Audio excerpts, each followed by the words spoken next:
Jones, Barron. He's got it. England have won the World Cup by the barest of margins. Well, belatedly, welcome to everyone. I'm really sorry for the technical issues. We have no idea what they were, but Stuart Broad is here. Broady, thank you very much for joining. Thanks for having me. I know you haven't had a crowd to celebrate some of your achievements this summer, so there's a little bit of crowd noise for you. Just great to have you on. Everybody who's been really patient, I'm really sorry, as I say, about the technical problems. We'll try and get this sorted over the next few days so that by next week, with Mark Wood on, maybe it'll all be clean and lovely. Anyway, we started. You're here still, hopefully, and not got fed up. Broady's here as well. Fantastic. Tell us, to start with, great summer for you, test match wise. What have you been doing since? Great question. Not a huge amount. It's we're sort of waiting on our next port of call, really. We've got a fitness testing on the 10th of November. So just been at home watching a bit of the IPL, keeping in touch with cricket that way, doing bits and bobs of training. I started bowling last week at Trent Bridge, but it's my next cricket earliest could be, I think, like the 20th of January in Sri Lanka, if that all goes ahead. So it's so long away that it's quite hard to be like really motivated for that cricket right now. But I know, particularly at my age and with my experience, I know that I need to keep ticking over with my bowling action, because you can't go 3-4 months without bowling and expect to pick the ball up and the body feel fine and rhythm feel good. So just keep ticking over, really, until probably ramp it up the last week in November. It must be a very strange scenario, because although you've kind of paced yourself, I suppose, in the last 3 or 4 years, and you haven't played much one-day cricket, still there is always sort of cricket to look forward to, and bowlers need to keep the kind of oil in the limbs, don't you? Yeah, very much so. I mean, what age did you retire from bowling? Oh God, 35. Yeah. So did you find, like, since I've got to 30, I actually try and bowl a bit more, and I feel my body copes with it better. I feel like you need miles in the legs. I mean, the England trainers, they don't like us running on roads too much, but actually I try and run on roads once a week, really, because I think you need that impact on the bones, on the body. I think bowling is quite a tough, unique, weird thing to do. 10 times your body weight goes through your muscles or your 10, is it? God, I mean, some people say 6, but that's horrendous. Yeah, it's 10. So if you don't put any impact through the body and then go and bowl, then your body sort of screams at you. We've all done a pre-season game or played a game of football, and we haven't done for a long time. The next day you feel awful, don't you? Yeah. So I try and just keep it quite regular now. Even in lockdown, I bought a net off Amazon and just bowled into the net. Not a big cricket net, just a little golf net. But I bowled into that just to keep the body moving. Yeah, because actually everything hurts, doesn't it, after a day's bowling? I mean, different things hurt different days. I used to find sometimes that I'd be really aching on some leg or some knee or something, and I'd get there the following day and feeling really stiff and think, how am I going to get on the park? But as soon as I started bowling, I forgot about that and something else started hurting. So it's sort of, I don't know, there's a sort of psychosomatic, isn't it?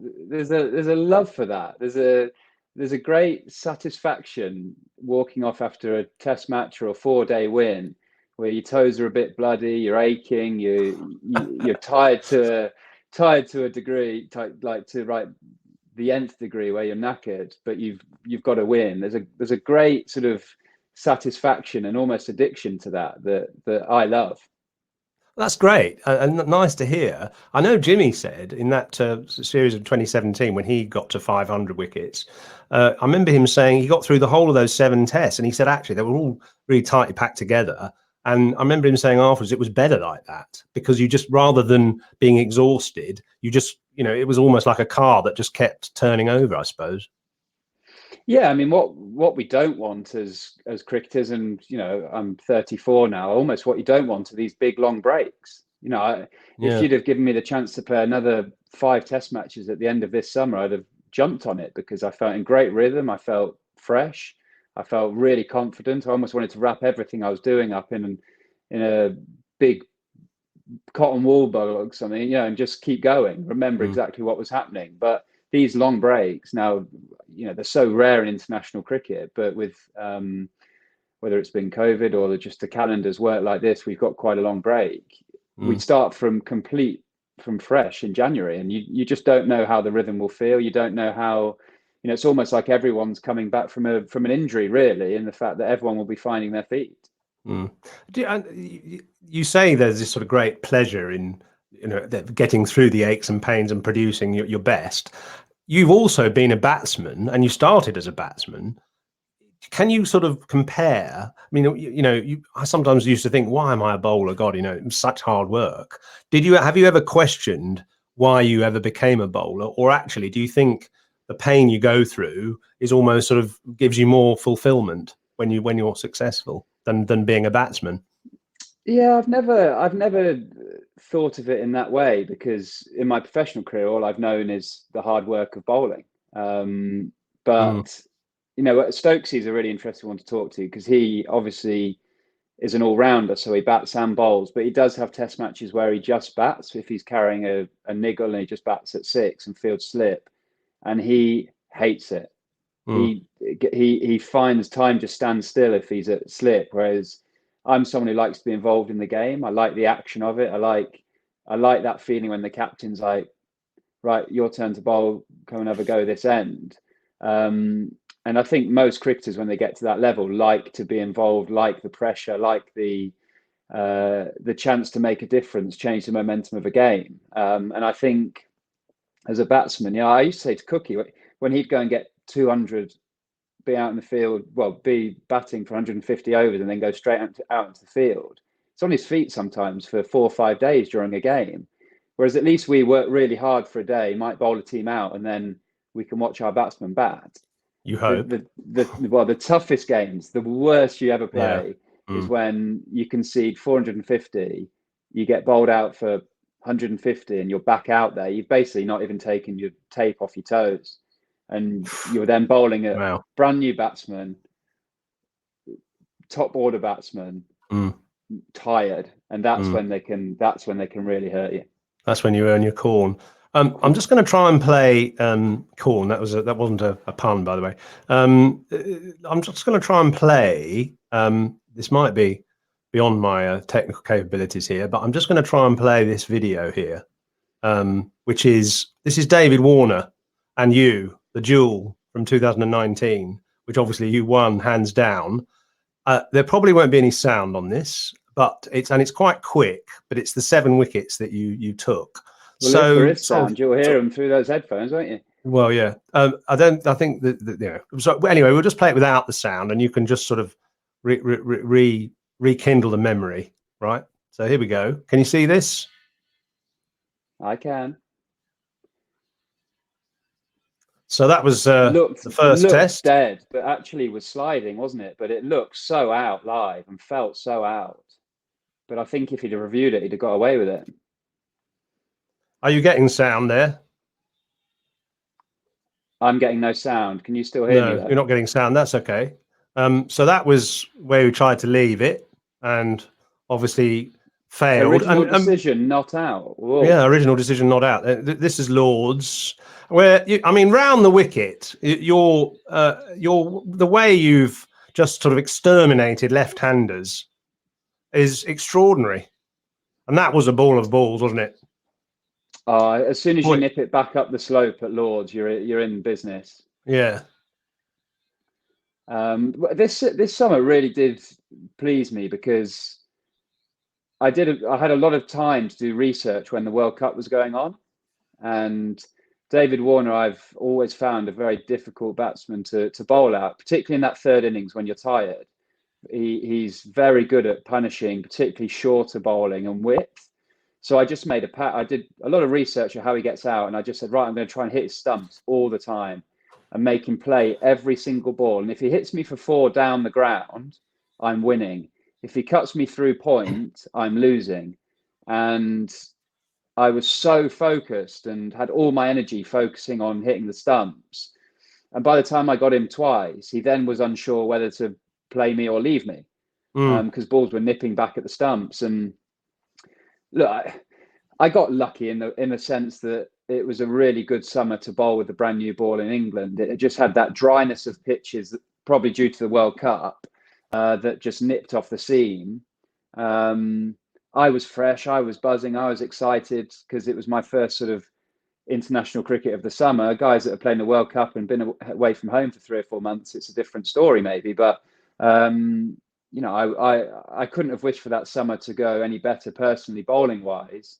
Just obviously gutted we didn't get over the line with a win. We obviously drew the Ashes 2-2, and Lords was a washout that we could have won, but also you can't make mistakes like we did in the first test at Edgbaston and win Ashes series. We went past them 3 down, I think, and lost from there, which is a bit inexcusable in high pressure cricket. Simon Mann, people are asking, where is he?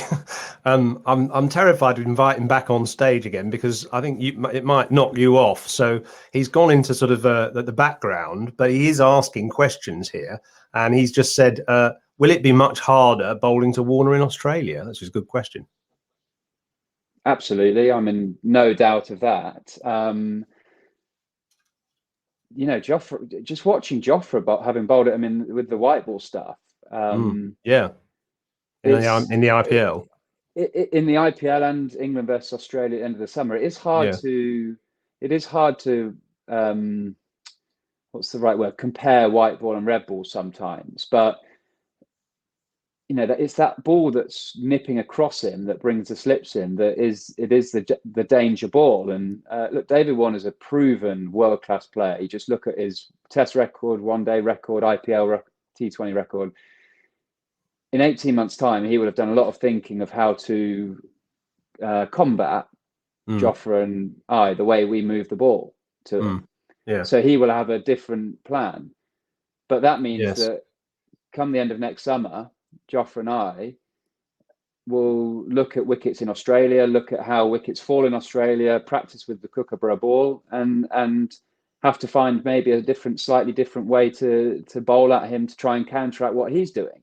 Pitching the ball and trying to hit his shin in Australia might be a pretty risky strategy because it doesn't nip at the MCG like it might do at Headingley. But that's the sort of balance and battle I love about it's a cat and mouse, isn't it? It's that one person sort of trying to hide away or trying to improve, and then the other people. It's like burglars and security guards as well, I suppose, is another analogy. That's great. And actually, we have a question here from Lewis Fold, and as I said, I was going to invite him on, but I won't actually. But I'm going to sort of paraphrase his question, which is, did Warner say anything to you at any point during that series when you kept getting him out? Did he say anything at the end? Was there any kind of comment at all? We had a bit of a chat after I got him out the first innings at Lords. So I'd got him 3 times, LBW, caught behind, bowled, and we were just walking out the pavilion at the same time. And the game has changed. I mean, what year did you retire? You were sort of my dad's era of playing, weren't you? Exactly. I always feel very old when I see people whose sons are now kind of prominent in the game. Yeah. So Dad used to say he did a lot of his learning with the opposition. They'd have a pint after a day's play, and they'd chat about, do you try this with the ball? How do you swing it away? How do you seam it? That's gone out the game.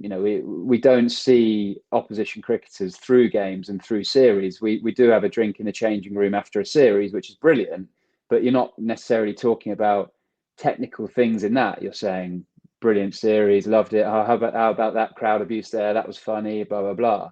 So you don't learn much about each other's game, apart from probably the IPL and T20 stuff when you get to play with all these players. But actually, walking down the pavilion at Lords, he asked me, how did you nip it back up the slope? Was it deliberate?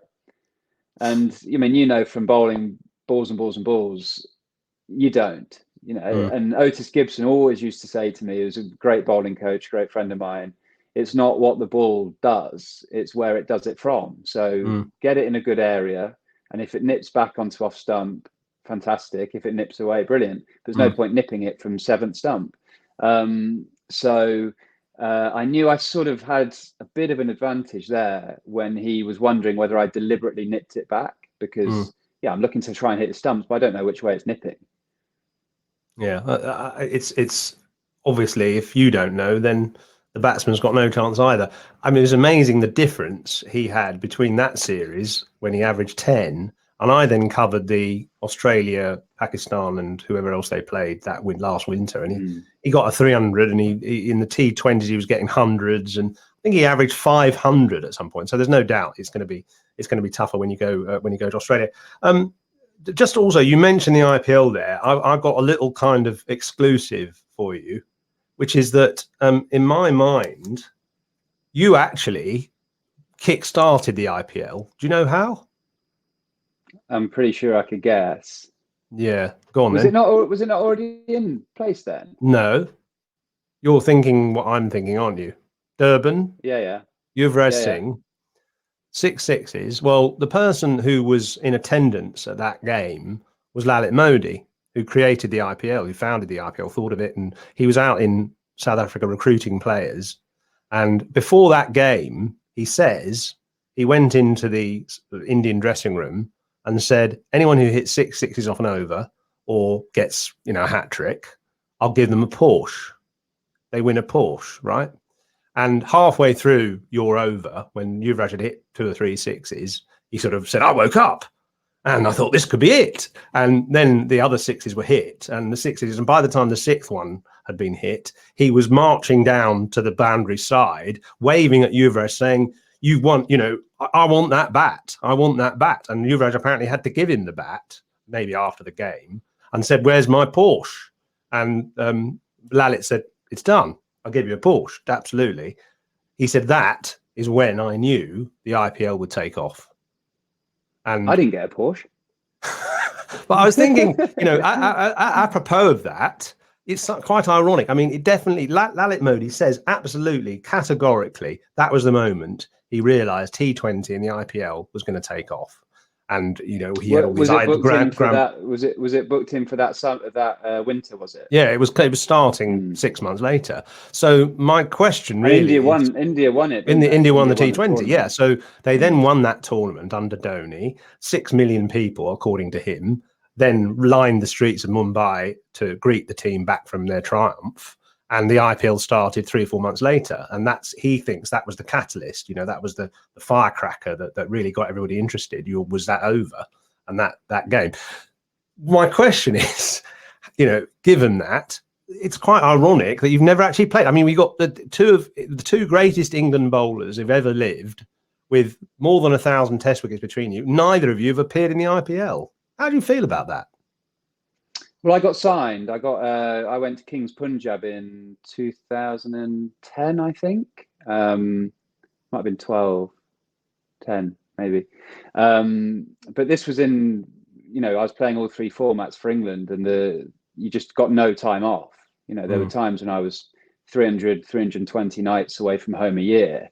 And it was quite hard for England players to go contractually, I think. It was all made quite difficult, and you wouldn't get the full 8 weeks. You might get 5-6 weeks. And I think from memory, I had a bit of a tight calf or torn calf. So I didn't actually end up going, which was disappointing. I would like to have experienced it, but it's much easier to go now with the sort of time given for players to go and experience it. I think I would, at 22, 23, I'd love to have got in that and experienced and be captained by Gilchrist, who was there at the time, and learn off all these great players that you get to play with. I feel very fortunate to have played as much cricket as I've played. I've played, I think I'm still England's leading wicket taker in T20 cricket, having not played since 2014. Played over 100 ODIs, which I feel very lucky to have done. But Test cricket's been my number one. Always has been. It's sort of ironic in a way that you've taken a back seat from white ball cricket just at the time when lots of English players have gone to play in the IPL, or when it's been permitted in a way, encouraged. But also it gives me, with a goal of playing as much Test cricket as I possibly can. You can't have it all. Yeah. I think it's hard to play all three formats and do the IPL and stay fresh and injury free. And sane. I saw Jofra's comments the other day about how he was sort of counting the other days to leave the IPL. I've gone through that sort of thing I played for England at 20. From 20, I traveled the world non-stop pretty much till 28, 29. I'm happy. I'm really happy of how my career is aligned now. I play as much Test cricket as I possibly can, but I also have a home life as well. I actually spend a bit of time at home, see Molly, see my family. I think I missed 10 in a row of my mum's birthday. And now I think I was home last year, which is great. I think that it gets to a stage, you can't do it for your whole career. You've got to choose a lane. You can either choose the white ball lane or the Test cricket lane and the red ball cricket lane. And my dream was to play Test cricket as a kid. And I still absolutely thrive off the feeling of playing it now. You say, you see, I've messed this up now. I was going to show you a picture there, but I've lost it. It's disappeared. Never mind. There's been some nice questions asked, and one is quite relevant actually here. So thanks very much for everyone for being so patient, as I said, and good to see that you're on the chat box there. Jacob Matthew, Jack Munro, Norts is here. He's been helping with the promotion of this, so thanks to you as well. Simon Mann is dipping in with a few questions. One question here, Stuart, in the next and possibly final, that's a bit premature, phase of your international Test career, say the next 4 years, what goals are you setting yourself? Do they include being a more successful referrer off your own bowling? That's from Ian Wigston. Well, my mind has always worked on stats. So I would like that, and actually you're the analyst, I'd like my stats on successful reviews. Do you know them? No. Because I don't think I'm that bad. Right. I don't think I'd be the worst in the team. Okay. But I do like particularly bad when you bat. Maybe I do like the reviews. You're worse with the bat. Not so bad now. Yeah. Right. No, I'm not as bad. Have you? Now, do you know that your reviews are not bad? I don't. But it's a tough one. I got a couple right this summer. When the left-hander of the West Indies nicked the ball and Joss didn't appeal, and he was like, absolutely not. I was like, I'm sure I've heard something. And he was out in the first over at Old Trafford. It's a really tough thing because when I watch on telly and I've watched from the comms box, you get such a better view of it. Genuinely, like you can easily go, nah, not out or whatever. But when you're at the pace you're bowling at and running at, and it happens at that speed, it's sort of just instinct. And a lot of the time Joss will be moving down the leg side or blocked view, so he can't see. Point isn't going to give you a lot of square of the wicket isn't going to give you a lot of help. So a lot of the time it is estimated guesswork. But the captain always, I suppose, gets the pressure of the review, doesn't he? Oh, Joe Root's got that one wrong, or oh, Steve Smith's got that wrong, or Tim Payne's got that wrong. But actually, if they're at slip, they probably have the worst view of the lot. So I think they're very much reliant on their teammates helping. But I think what do we get 3 now? Give a bit more of a license, isn't it? Come on then, let's have a little guess at that. Might be a wicket. I love your optimism. I'm certainly in a commentary box. You can turn up the stump mics and things, and you've got much more sense of. Whereas, as you say, with a bowler running in and his shirt flapping and hair and all that and wind and everything, I mean, you're not going to be able to hear edges nearly as clearly. And I've always thought, actually, umpires, there is a pointing at right angles to the wicket. To really be able to hear an edge, they need to actually lean in, but obviously they can't with their eyes in that way. So problems. So let's let's have a look at some questions here. What going back to your first test, 2007, 36 overs, 1 for 95. How many test wickets can you take yourself back to that point? The young boy being given your first cap by Michael Vaughan, who of course is celebrating his birthday today. So happy birthday, Vaughanie. How did you feel about your future then? Can you remember thinking, how many test wickets am I going to get? I never thought about test wickets, but I do remember being really clear that I didn't just want to play for England. I never really had a goal of just playing for England. I wanted to be successful for England. I wanted to play and win test matches for England. So I remember being told I was playing the day before the game. And Ian Botham came into the change room and presented me with my cap. And obviously that felt very special. I was like, wow, like how good is this? I'm going to play. But I never remember feeling, oh, I've made it then. I was like, right, what's my next challenge? What do I need to do?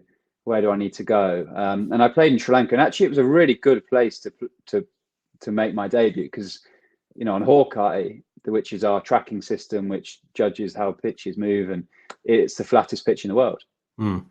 It does the least. So if you're ever going to walk into Test cricket and think, "Cool, this is hard," it's there. And I left that, got home for Christmas, and remember thinking, you know, this is a next step up. There's no doubt about that. I've got to have variations. I've got to be. You can't have spells that you just take it easy. You've got to charge in all the time. And actually, I went to New Zealand after Christmas, sort of January, February, really like switched on and motivated to how I wanted to go about it. And Jimmy and I actually came into the test side for Harmy and Hoggy at Wellington, and both of us did quite nicely. And I just remember feeling like the intensity that I would bowl every ball at just went through the roof. And it was a good realization. Yeah, I'm not saying it would have been different if I played at Trent Bridge and got 5 for 20, but it might have been easier to go, oh, I've made it, if that makes sense. But actually, one for 90 off 30 odd at Colombo was like, wow, okay. I remember Jai Wardner walking out to bat, and his highest scores came up on the big screen, and it was like 290, 270, 250, all at this ground, Colombo. And I thought, oh no, this is going to be a tough few days. But no, I mean, I really loved the experience, and I loved the togetherness of it. And I remember I got home that Christmas and put my England cap on top of the Christmas tree. That was my star. Wow. Lovely. Oh, what a great thing to be able to do, because it was just before Christmas, wasn't it? You mentioned Jimmy there, who, you know, you've obviously established this amazing partnership with him. But when you first came into the team and he was a little bit older than you and had played a little bit more, was there a rivalry? You know, was there a competitiveness? Because, you know, I suppose technically you could have got his place, or he could be sort of looking at you as a young pretender. So was there a bit of, you know, sort of tension between you at all, or have you always been mates? Sorry, I've just seen Becky C type, Stuart has both fewer reviews and better success rate than Jimmy, which I don't care if that's made up. That's just made my night. So there is a rivalry between you, definitely, then. Do you know, we're very competitive and not against each other. We have, I'd say our relationship has probably gathered a huge momentum over the last 6-7 years. We talk all the time outside of cricket, but I think that makes our relationship very strong on the field. We have one goal and one goal only with that new ball, and that is to outthink, out-adapt the opposition opening batsman to set the tone in the right way for England. And our way of setting the tone is to try and obviously remove the partnership, and grab the game by the scruff of the neck and go at 1.5, 2 and over. And that's how we feel we create pressure. So when the first change bowler can come on, they're bowling at 2 for 20, not 1 for 47. so they can then settle in and have a nice start. And Jimmy and I complement each other hugely through that. I can't think of many occasions over the last 5-6 years when we haven't broken an opening partnership, one of us, because we always talk about partnerships in cricket in batting, don't we? The two batsmen go out and bat together. It is so vital in bowling. You have to realise if one of your bowlers is in great rhythm and say we've got David Warner and Bancroft or Harris or Khawaja out there. If Jimmy feels in a brilliant rhythm against Khawaja, I have to make sure that he's bowling the majority of his balls at him. So right, if I'm bowling the last ball at Khawaja, then actually one off his little thigh pad to fine leg for one, great news. If Khawaja's at the non-striker's end when I'm bowling my last ball, I have to bowl a dot ball. So it's all that sort of, it's the tiny, I don't know if you call it like nuances, or it's like the chess game of Test cricket, which I just absolutely adore.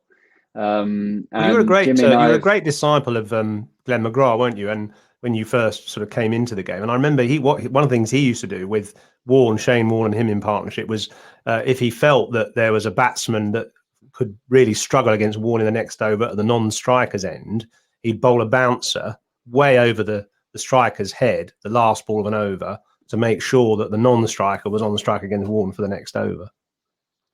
So your partnership is brilliant like that, obviously.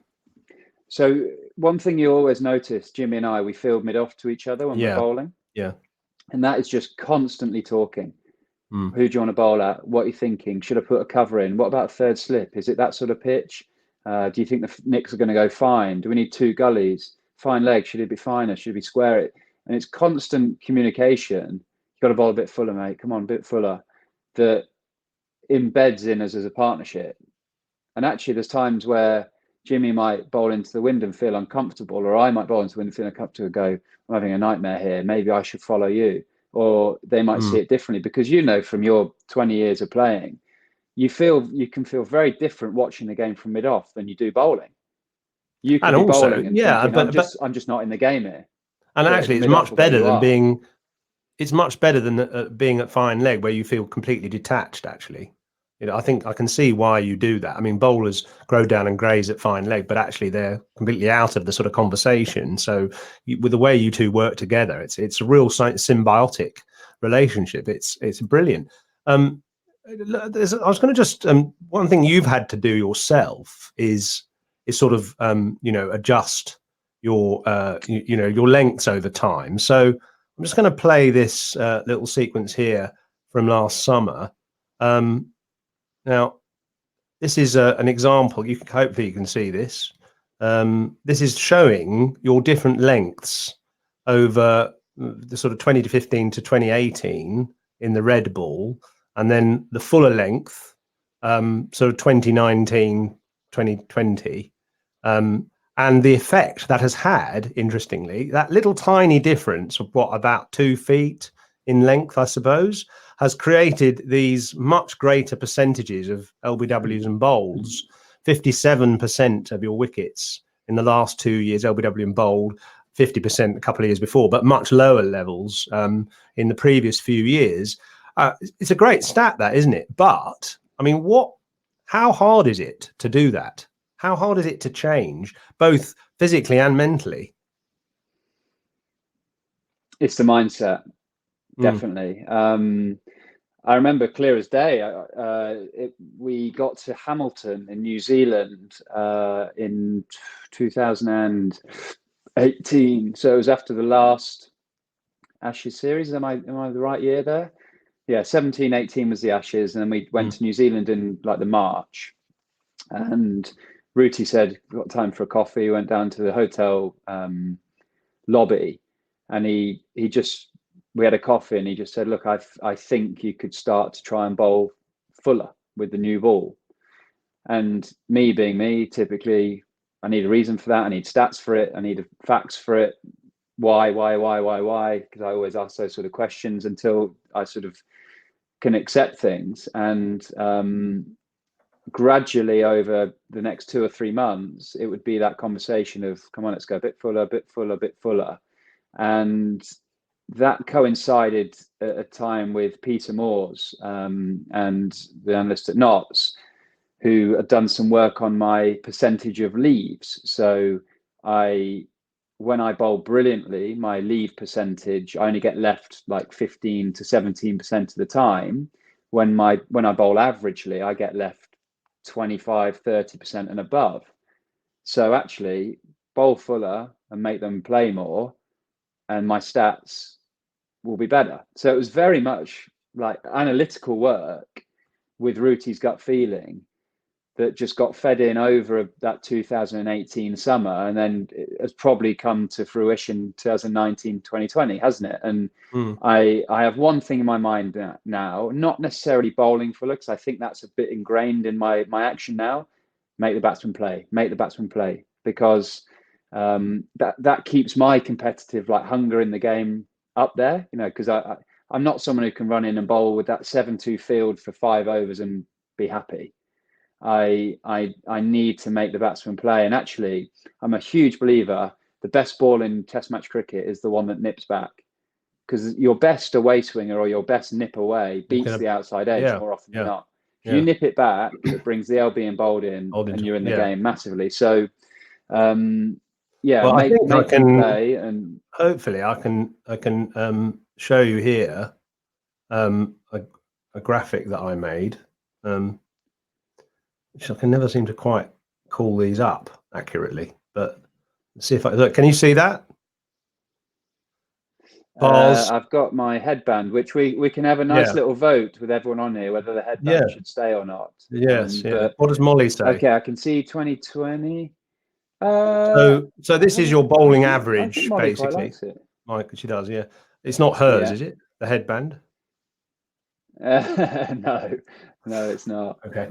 Bowling average. This is bowling average per year, by year. And obviously the first one, 2007, 95, is a bit irrelevant. It's a bit of an anomaly. But it's quite interesting to see that. And 2020, I mean, astonishing, averaging 14.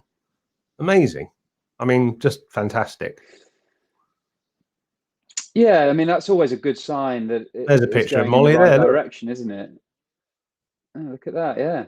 That was a new coat I bought. Lovely, that. Nice and warm. That's in Nottingham at Woolerton Park a couple of weeks ago when we were allowed out. So yeah, it's always a good sign. You know, it's English sport is such an interesting one, isn't it? Because at 32, 33, you get written off, don't you? Who's next on the train? Who's next coming in? Who should be replacing? Whereas you look at Tom Brady in America, and he's won, I think, double the amount of Super Bowls since he was 34 than he did before 34.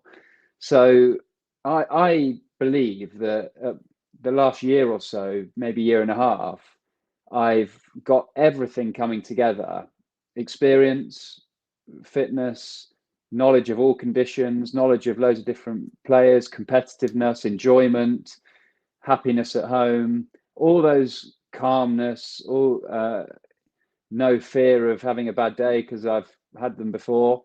All those things have come together, and it makes me a better cricketer. I believe that. So, you know, I will only keep playing and only have a hunger to keep playing while my competitive spirit is right up there, because that's what drives me every day. Can we win? Can we win? Can we win for England? Can we enjoy that feeling in the change room after? If that goes, then, you know, it's time for me to move on and give the chance to someone else. But you know what? I feel like I'm at my best, and this year's probably proven that. So try and get as much out as that as possible. Let's go to some questions here from the audience, and I'm sorry we're slow with this. We'll do another sort of 20 minutes or so because we started so late, if that's all right with you, Stuart. Jacob Matthew just said Federer and Nadal look still dominating Grand Slams post 35. Absolutely. Why is that? Experience, you know, knows what works for him fitness-wise. Yeah, I think it's interestingly, my girlfriend at the moment is living with a lodger who is a Irish runner called Stephen Scullion. Some of you may have seen him on the London Marathon. He came 11th. He was only the second European to finish in the top 11. All the others were Kenyans or Ugandans or whatever. And he he's 31 and he's beating his previous best times now. He's getting better and better. 31 is obviously relatively young, but one of the things we talk about is knowing your body and knowing when to stop and when not to worry about it, to manage your body. And, he was talking about the marathon and getting to 14 miles and things starting to hurt a little bit. Should I try and keep with the front runners? No, I'll just manage my muscles over the next couple of miles. And, it is about knowing your body, isn't it? Yeah, absolutely. And I feel like I do know that. And also I have the advantage, like Jimmy does at the minute, that we're not playing like Jofra is at the minute, all three formats and IPL all the time. We give our bodies time to decompress almost after a big summer, and then we can build them up. So we're very lucky. And I also would say, like, we're hugely lucky to have played in a era of the ECB that we've been looked after, and we've had all the best sort of sports psychs. And someone like Darren Goff could have got 500 Test wickets if he'd have played in our era. Yeah, I'm sure. Actually, so yes, we're very lucky. We're very lucky with that. Let's go to some questions. As I said, TJ says, how did you find bio-bubble life? Was it harder or easier than you thought, being shut off and away from your family, Molly, etc.? And a connected question, what did David Young, the sports psychologist, the English sports psychologist, say about getting yourself going with no crowds? Yeah, good question. I found the first couple of weeks the hardest, actually, with no cricket, because we were just doing a training camp before the test match started. So we went in on the 23rd of June, to which I spent my birthday, the 24th of June, waiting for a COVID test in my room, which was great fun. Big party in there on my own. And then we didn't play till the 7th of July. So that I thought that time sort of stopped still, because you might train 9 till 11:30. And then that was it. There might be a bit of gym, and then you go down to the restaurant and eat. So the first 2 weeks I found very slow, but once the test started, it gathered pace, and it was fine. It got a bit samey, like it could do with food and eating in the same hotel room and all that. But all we had to do is look how long the Windies had been there. Much longer than us. They arrived on the 4th of June. And as soon as you started feeling a little bit negative, you go, well, look what these guys are doing for us. We're fine. We've got to crack on here. So, yeah, it's different. And we obviously, we don't want it to continue like this for long periods of time. And I also think that the guys that have gone straight to the IPL, the likes of Sam Currans and Jofra and Joss, they're going to need time out of these bubbles, because that's what Joe Root was saying on this show last week, actually. And what did David Young? How did he help you? Because you're all someone who, as a bowler, you get on those rolls. We've seen them so many times where you just knock over, steamroller a few wickets, and the crowd will get behind you. So, what did he say that you could do to sort of compensate for the lack of that? Focus on the one-on-one battle competitively. So actually, what I found, I was worried about not playing in front of crowds, to be honest. So I spoke to him in May and shared my concern and say, right, what's my sort of tactic if we play with no crowds? And it was very much like ramp up the personal battle and the competitiveness with the batsman and the opposition team. And then your skill will carry you through the battle. I found it much harder watching, and I commentated a couple of games in the ODIs, watching on telly, I went and watched Trent Bridge not to play Derby. Very odd without a crowd. Found it really hard to get into it. But playing, because I'm competitive, because you're playing test match cricket, you could focus on that individual battle at that period, and it felt fine. Of course, the biggest time we missed it was reviews, because you have that, should we, panic, let's go for it. And then the crowd get into it, it's on the big screen, it's like, and then you have a huge celebration when it's 3 reds. That was lacking, and that was missing. And also when Wokesy and Joss had that incredible innings at Old Trafford to win the first test against Pakistan. Saturday afternoon at Old Trafford, it would have been a party there. It would have been awesome. So I think winning moments and special moments, heartbreaking the crowds weren't in, but actually to have played the amount of cricket we got to play this summer has done the game the world of good. And obviously we've still lost a lot of money with the ECB, but I'd be scared to think where this game would be if we didn't get all the cricket in. Mark Wallace says, who is the most difficult player to bowl to?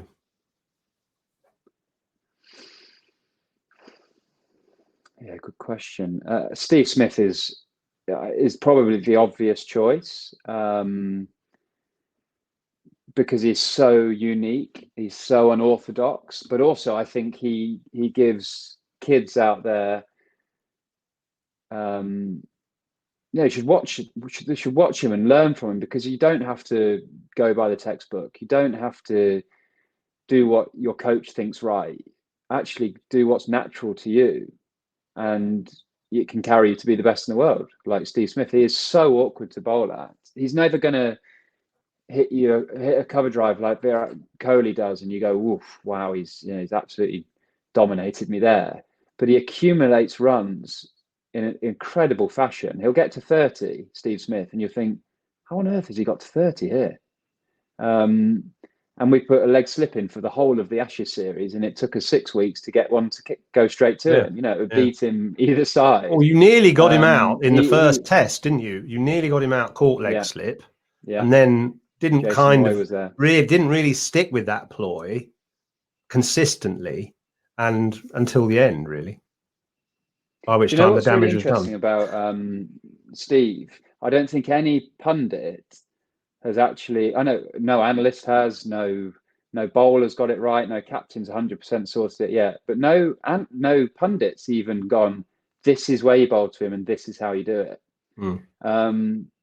Which is great credit and great testament to Steve. I think New Zealand probably had the most success against him this winter, didn't they? With Wagner bowling short to the big Australian boundaries. I mean, that, if you think about it logically, there's two things he doesn't like. And this probably applies to most batsmen, really. It doesn't matter who they are, whether it's Wally Hammond or Phil Tufnell.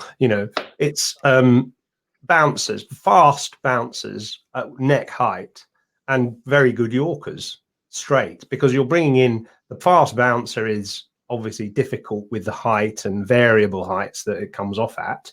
And he's got into trouble definitely recently in the IPL and before with the shot, good bouncers. And the other thing is that, a fast Yorker is bringing in several options for dismissal, certainly bowled and LBW anyway. Yeah, you need the pitch. You need the right pitch to bowl bouncers. Sure. So Edgbaston, nightmare. Was slow, low. Played at Lords and that zipped through okay. And actually, that's where Jofra caused him some trouble. Yeah. Then he missed Headingley, and then Old Trafford was, bouncing 3 times to the keeper, nightmare. So the English pitches are not a great place to bowl bouncers, particularly. And you see that because all the great fast bowlers who bowl genuine pace struggle in England generally. Mitchell Johnson, Brett Lee's record wasn't fantastic here. Mitchell Stark actually hasn't done much a little bit. Mitchell Stark hasn't done a lot, has he? Yeah, in England. The ball just sticks in the pitches slightly, and the bounce is not as effective as it is in South Africa and Australia and Caribbean in some places. I'm just reading on the chat here, some nice comments. Catherine Goebel says, I love listening to Broady speak. It's always interesting, and his honesty is so refreshing. That interview he gave to Sky after being dropped was one of my favourite moments of the summer. So impressive.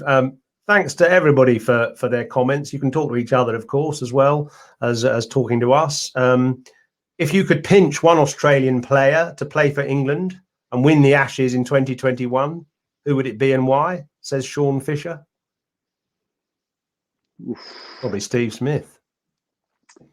Well, I think Steve Smith, just because of the numbers he churns out, and I think there can be And the sometimes a bit of a headache he causes bowlers, misconception perhaps, as well.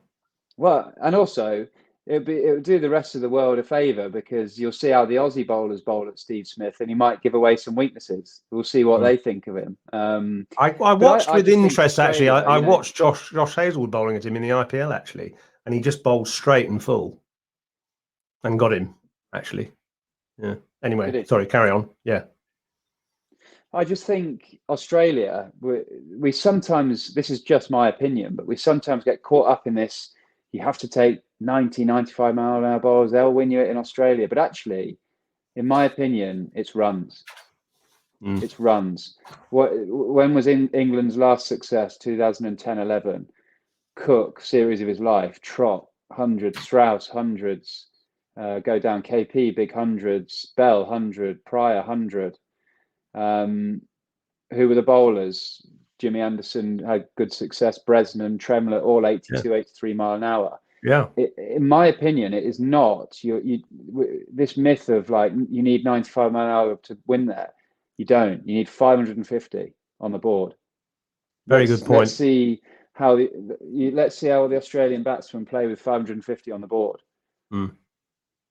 Right, it's time for a surprise for you now. This is our little surprise slot, and it's called How Well Do You Know Yourself? So it's a little quiz, and we start it with a bit of music.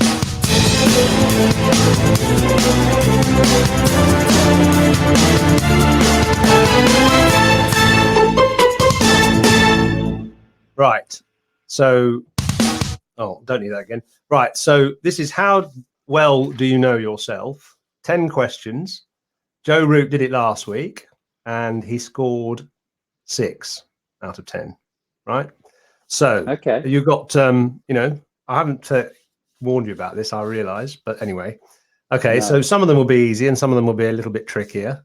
Right, so the first question, first test wicket, your first test wicket was Chaminda Vaas. Who was your second?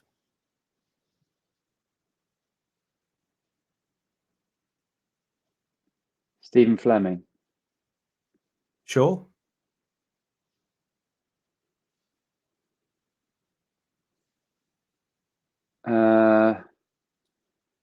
Are you questioning me because that's wrong? I'm just because asking, it's either Stephen Fleming sure? or the opening batsman Bell. I remember I got him caught by Colley, but I thought, oh no, yeah, I got him. I think I got Bell first and then got Fleming leaving one. Bell. Final Incorrect. Answer. Who was it? Brendan McCullum. 0 out of 1. It was McCullum who nicked it, was it?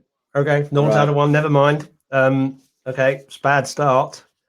In which country, question 2, outside England, have you taken the most test wickets? What's your most successful country outside England? South Africa. Good answer. What a place to bowl that is. Love it. Love it. Question 3. Your top score is 169 against Pakistan at Lords. What is your second best test score?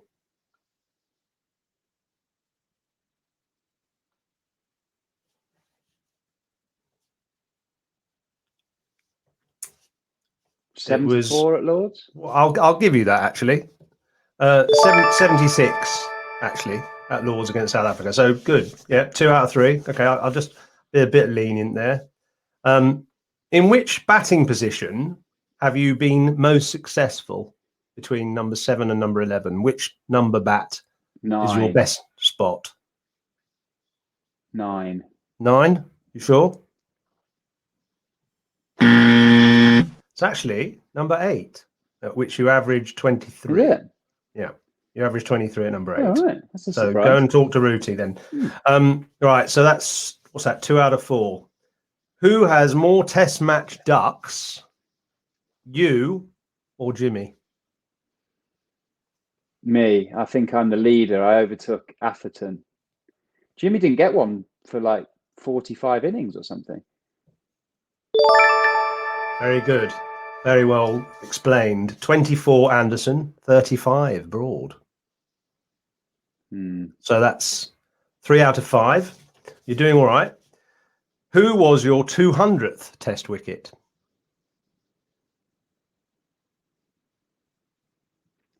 Michael Clarke, bouncer at Old Trafford, gloved it on. Very good. 4 out of 6. You've taken 514 wickets in 143 tests. In how many of those matches have you gone wicketless? And I'll give you a choice. How many wicketless tests have you had? 6, 9, 12, or 15? How many wicketless? I'm not sure actually if that's tests or innings. This is a Simon Mann question, but anyway, it's 6, 9, 12, or 15. You've got to go. Tests. If it's tests, I'd say 6. If it's innings, I'd say 15. Well, I don't know how to mark this because it's 9 anyway, the answer. I'm not actually sure if it's wrong matches. I think it's matches rather than innings. So I'll give you half a point because that was a bit of a difficult question. Do you know there's a harsh one in there because I once played a test match, which was a test cap at Antigua in 2009, where I sipped half a cup of tea and it got called off because of a sandy outfield, and that was classed as a test cap. Okay, so yeah, I mean, you haven't really got that answer right, so I'm going to have to mark it wrong there. So you're on. That's 3 you got wrong. So we're up to question 8. So you got 4 out of 7. So 4 out of 7. 4 out of 7. Okay, question 8. You've taken 178 ODI wickets. Who was your last victim in ODIs?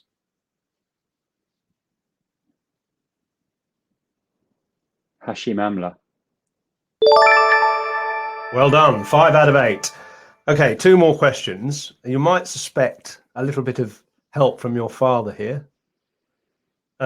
What, according to your father, was your most annoying habit after sporting events that you had taken part in when you were younger, when you were at home, basically? What was your most annoying habit after sporting events that you had taken part in, and you did it all the time, apparently?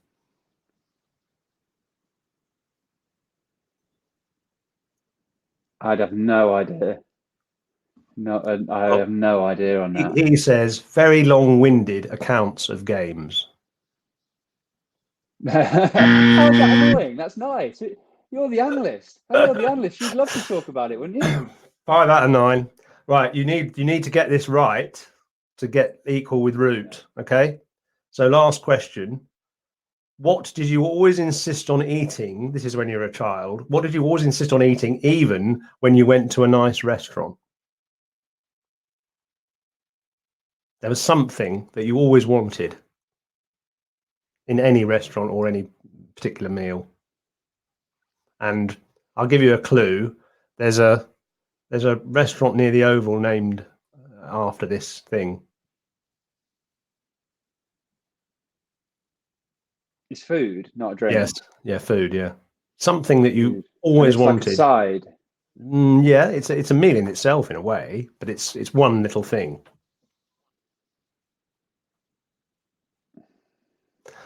I'm gonna have to hurry you. No, 5, 4. No, it's a main course of some kind. 3, 2. It's not a pie. 1. Oh no! I'm afraid you finished with 5. Dippy egg. A dippy egg. Oh, right. According to your dad, you always ask for a dippy egg, even in a little restaurant. So, well, I'll have to give you a bit of applause for that. But we'll have to cut it. Do you know why he's thought that? It's because once when I was younger, I went to a restaurant and I knew I wanted a dippy egg, and I tried to explain it, and I said, "Could I have one of those things with yellow in the middle and white around the outside?" And the bloke was like, "An egg." I was like, yeah, but the different type of egg. He did actually say that there was one time when you couldn't remember what an egg actually was called. Yeah. Okay, well, anyway, not bad, but 5. I'm disappointed actually. I think 5 out of 9 is poor, and you should have done better than that, really. Anyway, never mind. So you're not so conceited that you look at all your averages. I suppose that's the compensating factor. Let's have another couple of questions, and then I think we should probably let you go soon, really, because you've given up your time for a Well, long time already. Molly's up at 4:45 for the Radio 1 breakfast show, so she'll be ready to go to bed soon. Blimey, we better tune into that then. Okay, so let's see if we've got a question here quickly. Well, I've got a question. I've got a couple of questions actually. What about the future of fast bowling? What advice would you give to a young bowler in terms of staying fit and being successful? And do you think fast bowlers can get faster? Mike Atherton wrote a piece the other day saying that they'd reached their peak. So advice to a young bowler about maintaining your physique and your success, and future of fast bowling also. I think bowlers will get faster, yeah. Especially with T20 cricket, when you've got to do it for 4 overs, you can really sort of ramp it up for that period of time. And you just look through the ages of all sports, everyone's got quicker, fitter, technology's got better, and it seems to keep improving. So I think it will. And I think for fast bowlers, in my opinion, it's about finding what works for you as quickly as you possibly can. I reckon I was 24 when I started finding out what training worked for me.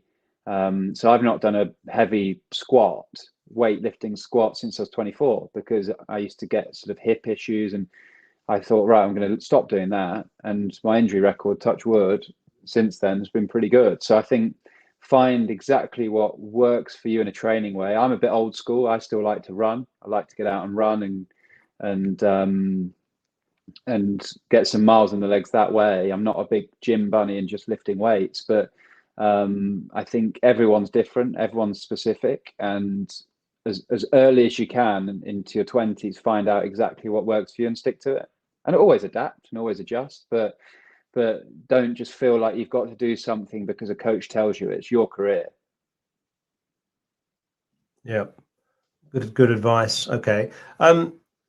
There's I mean, sort of, I suppose, one other thing about you and Jimmy, is there, you've got this sort of fantastic camaraderie and symbiotic relationship on the field. What about off it? How how tight is your friendship, or how harsh is your rivalry on golf course, video game, etc.? Oh, we'll be friends for life, without a doubt. Yeah, he's chat to him probably 3 or 4 times a week. We have a Broad versus Anderson Ryder Cup every year, not this year because of COVID, where we go to a different golf course with 11 mates, his from Burnley, mine from Nottingham generally, and we have 2 nights, 3 rounds of golf, and have a Ryder Cup. So that'll be in the fixture list for many years to come. And who wins? Who's up? Is anybody up? He's 2 from 2. Right. Okay. Yeah, we've got a trophy. So he embroids it. He's like James Anderson. Team Anderson's on there, 2 from 2 at the minute. So I've got my own selection problems at the minute, but I've had a year to think about it. So yeah, we do that at the end of the cricket season, generally sort of late September. So yeah, we'll always remain very close, and I hope we'll always see each other when our cricketing careers finish, because hopefully the cricketing world is quite small. You do catch up with people a lot, don't you? So I've got the utmost respect for him, because I know that I wouldn't be in the position I'm in now without him. No doubt. I feel very lucky that I've been born in an era where I get to bowl at the other end to James Anderson, and we've complemented each other really well. Is he your best coach, or who has been your most influential coach? And is it Jimmy maybe? Ooh. Or who's been your most strongest influence? I'd say Otis Gibson, as someone who I opened the bowling with at Leicestershire when I first started, and then been very lucky that he had such an interest in coaching, even when he was playing, that he almost took me under his wing and guided me. And he's been brilliant. He's given me techniques that I still do today. He encouraged me to go around the wicket to the left-handers, which has changed my career. Certainly improved it. But I've been very lucky to have quite a few those sort of coaches who have been eager to help me and aid me. Peter Moores is probably the biggest aider of a cricketer, like hardest working coach I've seen as to help improve individual players, from academy players to young players to experienced players. He's never settled to just let someone cruise. So him being the England coach, academy coach when I first started with England coach and Notts coach, has been great for me, and the fact that I've seen a lot of him. So there's no way I'd still be playing now if I hadn't have met the likes of Gibbo, Morsey. David Saker was a great tactician for me. I don't think he'd class himself as the greatest sort of technical coach, but I didn't need that at that time. I needed direct tactical approach with him, which Andy Flower and him gave me brilliantly. Flower made me a tougher cricketer, definitely. He made me realise how to survive and belong at Test match cricket. He played a big role in guiding like a really sort of strong England team forward. So you've basically you've drawn little bit, sponge. You've absorbed lots of different things from different coaches. And final question here from Jacob. So, as a result of all this influence, how many Test wickets do you reckon you will end up with in the future, with you being 4 years younger than Jimmy? I'm not someone who predicts the future. I think I've never really looked at Test wickets as a goal. I look at series upon series. So, winning in or going to Australia, being part of a successful Ashes tour next winter's like my Olympics, if that makes sense. That is a goal that I really want to achieve. But I certainly don't want to sit here and think that I'm targeting that as a great way to finish or anything. I want to keep going. I want to keep playing. And if I'm taking wickets for England, I mean, in the last year, I've risen from, I think, 18th to 2nd in the world in the bowling rankings. So I have a goal to keep improving. If I'm improving at this age, why can't I improve next year? I still feel fresh, still haven't had too many injury concerns. And Jimmy, from 34 to 37, I'd say 36 and a half, was probably at his absolute peak. He's my inspiration. Why can't I do that? Brilliant answer. Final question. What is your guilty pleasure? And I'll give you a sort of my guilty pleasure is driving around on a Friday night, listening to Radio 1 dance music, Annie Mac and Pete Tong very loudly in the car. So have you got a guilty pleasure?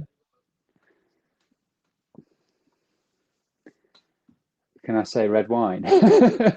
Yes, No, if you want. Probably not. Well, why not? I've got a real interest in wine. I'm quite fascinated by it and studying it, and I genuinely think if I hadn't have been any good at cricket, I'd love to have learned languages and gone to uni and learned about wine and gone into the wine trade, buying or growing. To be a wine producer would be a dream. Yeah, I'd love that. Because you've got a pub, haven't you? You've got a couple of pubs. And also, I've been very fortunate. Couple of pubs. I've been very fortunate to travel to cricketing places with great wine regions, haven't I? South Africa, Australia, New Zealand, and I like to make the trip out and see the vines. And I don't think there's apart from winning Test matches for England, I love the pleasure of drinking a wine where the grapes are 30 yards away from you. So Cape Town would be your perfect, or Adelaide, I suppose, would be your two ideal grounds then, really, with vineyards almost visible. Right, now I asked you the other day if you had a question that you could ask the audience. I don't know if you've had time to think of anything. Have you? You have? I can think of one. Right, okay, so this question is to win this, which is I'll get you to sign. This is a celebration of your 500th. I'll come over and get you to sign it. So whoever gets the answer to this question first can win that signed photo.